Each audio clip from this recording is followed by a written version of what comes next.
এইভাবে একবার ধনেপাতা মশলার সাথে বেটে তার মধ্যে বেগুন দিয়ে রান্না করলে সেই মাছ খেতে লাগবে দারুণ। তো চলো দেখে নিয়ে আজকে বেগুন দিয়ে মাছের রেসিপি আমি কিভাবে বানাই।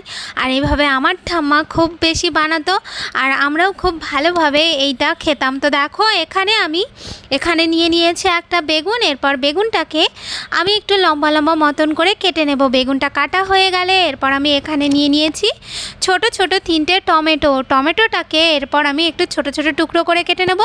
এখানে টমেটোগুলো ছোট দেখে আমি 3টে নিয়েছি, যদি বড় টমেটো হতো তাহলে একটা নিলেই হয়ে যেত। তো টমেটোটা কাটা হয়ে গেলে এরপর আমি এখানে নিয়ে নেব একটা পেঁয়াজ। তো এখানে একটা বড় সাইজের পেঁয়াজ নিয়েছি। এরপর পেঁয়াজটাকেও আমি ভালো করে একটু ছোট ছোট টুকরো করে কেটে নিয়ে এরপর এখানে 8-10টার মতন নিয়ে নিয়েছি রসুনের কোয়া।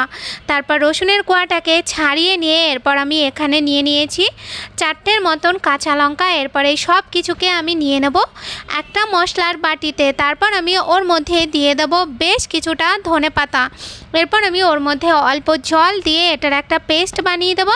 আর এই পেস্টটাকে অল্প অল্প দানা দানা মতন রাখতে হবে। এরপর আমি এই দিকে নিয়ে নেব মাছটা নিয়ে তারপর আমি ওর মধ্যে দিয়ে দেবো পরিমাণ মতন একটুখানি লবণ। আর এখানে আমি দিয়ে দিচ্ছি পরিমাণ মতন একটুখানি হলুদ। এরপর আমি মাছটাকে ভালো করে একটুখানি মাখিয়ে নেব। মাছটা মাখানো হয়ে গেলে এরপর আমি আগের থেকে কড়াইয়ের মধ্যে দিয়ে দিয়েছিলাম তেলটা গরম হলে এরপর আমি ওর মধ্যে দিয়ে দেব মেখে রাখা মাছগুলোকে দিয়ে এরপর মাছগুলোকে ভালো করে একটু ভেজে নিতে হবে। মাছটা যখন একটা সাইড ভালো করে ভাজা হয়ে যাবে তখন আমি মাছটাকে উল্টে দিয়ে মাছের অপর সাইডটাও একটু লাল লাল করে ভেজে নিতে হবে। মাছটা যখন ভাজা হয়ে যাবে তখন আমি মাছটাকে তেলের থেকে উঠিয়ে নেব। এরপর ওই তেলের মধ্যেই আমি দিয়ে দেব যেই বেগুনটাকে আমি কেটে রেখেছিলাম সেই বেগুনটা দিয়ে এরপর বেগুনটাকে হালকা হালকা লালচে কালার আসা অবধি 1 থেকে 2 মিনিটের মতন একটুখানি ভেজে নিতে হবে। তারপর বেগুনটাকে আমি একটা আলাদা পাত্রে তুলে নেব।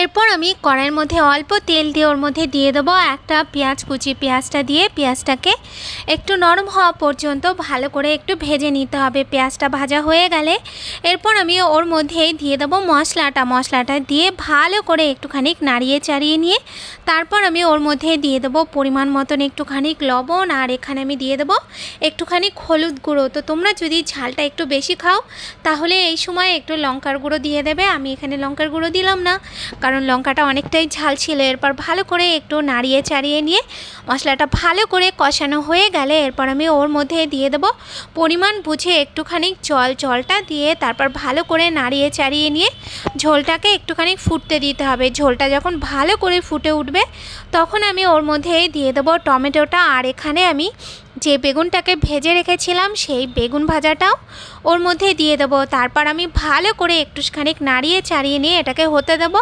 তো 2 থেকে 3 মিনিটের মতন যখন ভালো করে ঝোলটা ফুটে উঠবে তখন আমি ওর মধ্যে দিয়ে দেবো ভেজে রাখা মাছগুলোকে দিয়ে এরপর নাড়িয়ে ছাড়িয়ে নিয়ে এরপর একটু সময়ের জন্য হতে দেবো। আর এই সময় আমি গ্যাসটাকে একটু মিডিয়াম করে দিয়ে তারপর ঢাকা দিয়ে 2 থেকে 3 মিনিটের মতন একটুখানি রান্না করে নেব।